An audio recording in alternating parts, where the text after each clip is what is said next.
2009 and in 15 years it has collapsed. Like you have said, this structure has been built in 2009, and what we have asked the DIAL, Delhi International Airport Limited, also is to do a verification inspection from their side. But we are not just leaving it up to themselves. The ministry, from the ministry, we have DGCA also, which underlooks the safety aspect. So they will also be supervisioning this inspection, and they will also give us a report. And from our ministry side, I can assure you that this is taken as a very serious incident also, not just in this airport, but across the country. Any airports that are with similar structures, we will have to go through them all again, and we will do a thorough checking of all the necessary airports that can come under our purview, and we'll take the necessary report, and we will see if there is a requirement for an independent body also.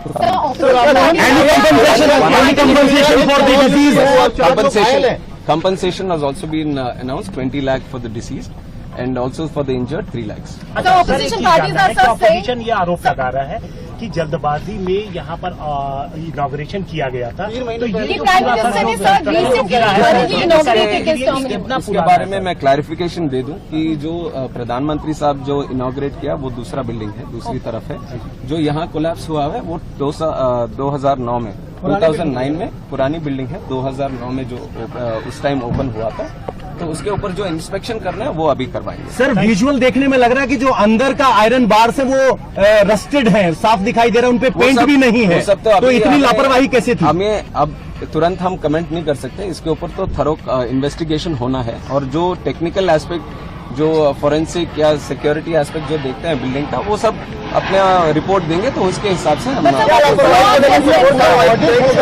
Government का इतना तो मैं बता सकता हूँ कि government will not tolerate any untoward attitude. अगर कहीं पे कुछ लापरवाही रहेगी तो ये सरकार जरूर उनके ऊपर। But what is your assessment? What could be the reason behind this collapse? That has to be. I just got to know in the morning, and since then we have been.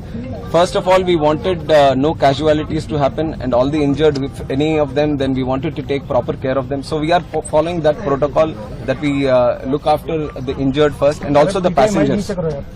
Whoever are supposed to be traveling from here, we wanted to give them assurance and safety, and also the convenience of traveling again. So that aspect we are taking care of right now.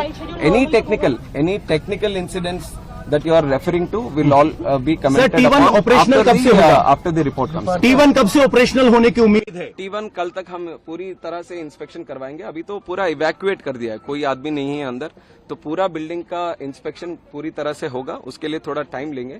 तो इसलिए जब तक ये बंद है, अभी T2 और T3 से उनके ऑपरेशंस चालू होंगे। राष्ट्रव्यापी अब ऑडिट भी इस तरह के मेजर एयरपोर्ट जहाँ हैं, जहाँ मैंने बोला है कि बाकी जगहों पर भी जहाँ पे इस तरह के स्ट्रक्चर्स होंगे, उसके ऊपर भी एक बार देखेंगे, क्योंकि मानसून का भी टाइम है, तो जरूर सेफ्टी के हिसाब से वो निर्णय भी हम करेंगे। सर, एक सीरियस कंसर्न ये है कि कोई तूफान नहीं आया था, बारिश थी, प्री मानसून बारिश थी। वही टेक्निकल बिल्डिंग के बारे में जो भी बातें होंगे, let the investigation committee do their thing, and once the report comes I will give you a clarity. Committee का हिस्सा है, कौन सी अथॉरिटीज हैं इसमें? अभी देख रहे हैं इंडिपेंडेंट बॉडी कौन सा निर्णय करे, और हमारी तरफ से जो इंटरनल सिक्योरिटी और सेफ्टी का जो देखता है DGCA, that will be part. Will airport operator will be held liable for this lapses? Let us see what the report says.